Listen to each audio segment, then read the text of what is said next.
ఆధ్యాత్మిక మార్గంలో యద్భావం తద్భవతి అన్నదానికి ప్రాధాన్యత ఉంది.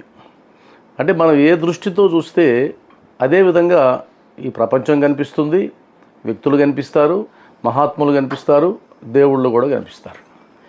కాబట్టి ఒకరికి దేవుడు అనిపించిన వారు ఇంకొకరికి అనిపించకపోవచ్చు, ఒకరికి మహాత్ముడు అనిపించిన వారు మరొకరికి అనిపించకపోవచ్చు, ఒకరికి చాలా మంచి మాత్రమే కనిపించినటువంటి విషయంలో మరొకరికి చాలా చెడ్డగా అనిపించవచ్చు.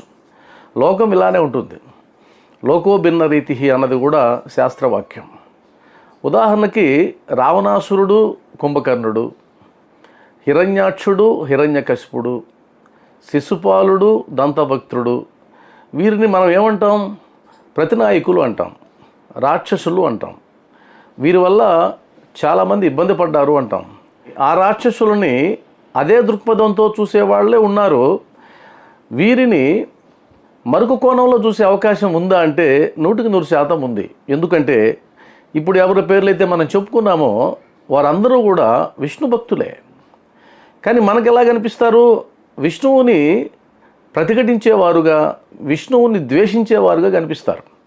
వారి పూర్వ వృత్తాంతంలోకి వెళ్తే విష్ణు దర్శనానికి వెళ్తున్నటువంటి సనక సనందనాదులను ఆపిన కారణంగా వారు శాపానికి గురయ్యారు. అక్కడ ఉన్నటువంటి ద్వారపాలకులు జయ విజయులు. మరి జయ విజయులు ఎవరు? విష్ణు భక్తులు. మరి విష్ణు భక్తులే 3 జన్మల్లో విష్ణు ద్వేషకులుగా మనకు కనిపిస్తారు.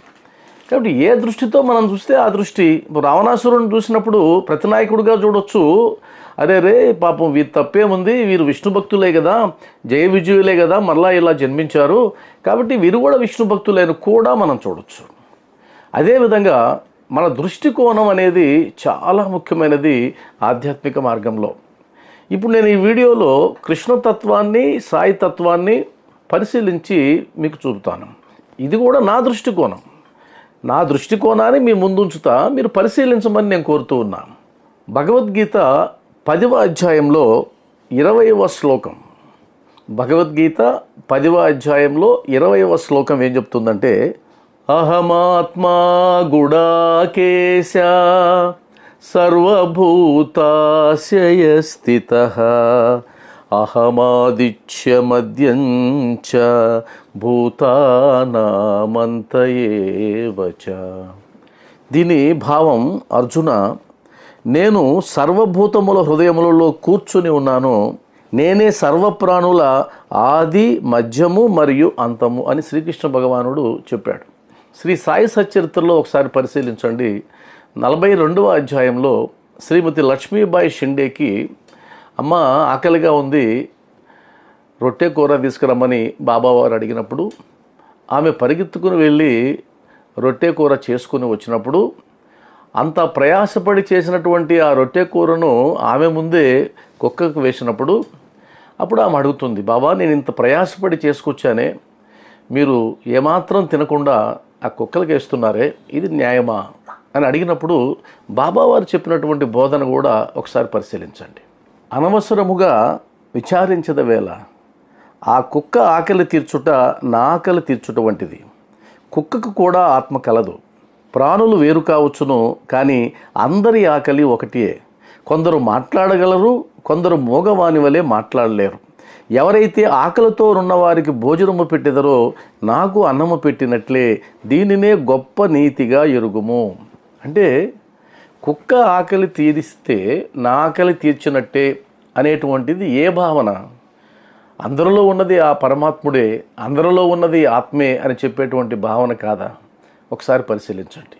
మరొక సందర్భం కూడా శ్రీ సాయి సచ్చరిత్రలో చెప్తాను. శ్రీ సాయి సచ్చరిత్ర 9వ అధ్యాయంలో శ్రీమతి ఆత్మారాం తర్కడ్ భార్య అనేటువంటి భక్తురాలి యొక్క వృత్తాంతంలో ఈ శ్రీమతి ఆత్మారాం తర్కడ్ యొక్క భార్య షిరిడీకి వెళ్ళి ఒక వసతిలో ఆమె చేరుతుంది. అక్కడ మధ్యాహ్న హారతికి వచ్చేటువంటి ముందు ఒక కుక్క ఎదురొస్తే ఆ కుక్కకి ఒక రొట్టె ముక్క వేస్తుంది. అలా రొట్టె ముక్క వేసిన తర్వాత ఆ కుక్క తింటుంది. ఈమె బాబా దగ్గరికి వెళ్తుంది. అప్పుడు బాబావారు అంటారు, ఓ తల్లి, నాకు కడుపు నిండా గొంతు వరకు భోజనం పెట్టినావు, నా జీవశక్తులు సంతుష్టి చెందినవి, ఎల్లప్పుడూ ఇట్లనే చేయము, ఇది నీకు సద్గతి కలుగు చేయను. మొదట ఆకలితోనున్న జీవికి భోజనం పెట్టిన పిదప నీవు భుజింపుము, దీనిని జాగ్రత్తగా జ్ఞప్తియందుంచుకునుము అని బాబావారు బోధ చేశారు. మరి దీని అర్థం ఏంటి? అన్ని జీవులలో ఆ పరమాత్ముడే ఉన్నాడు, ఆ పరంధాముడే ఉన్నాడు అని కదా అర్థం. దాన్ని గుర్తెరగడమే కదా ఆత్మజ్ఞాని యొక్క లక్షణం. అందరూ తామే దేహంగా భావించేటువంటి పరిస్థితుల్లో అందరిలో ఆత్మస్వరూపుడై భగవంతుడు ఉన్నాడని, తాను ఆత్మస్వరూపుడు నేను గ్రహించడమే కదా బ్రహ్మజ్ఞాని యొక్క ప్రధాన లక్షణం. ఆ ఎరుక రావడం కోసమే కదా శాస్త్రాలన్నీ తత్వమసి అని, అహం బ్రహ్మస్మి అని కోడై కూస్తున్నాయి. దీన్ని బట్టి నాకు అర్థమయ్యేది ఏంటంటే, బాబావారు చెప్పినటువంటి బోధ, శ్రీకృష్ణ భగవానుడు చెప్పినటువంటి బోధ, ఈ రెండిట్లో భేదమేమీ నాకు కనిపించడం లేదు. రెండిట్లో ఉన్న సారాంశం ఒకటేనని నేను భావిస్తూ ఉన్నా.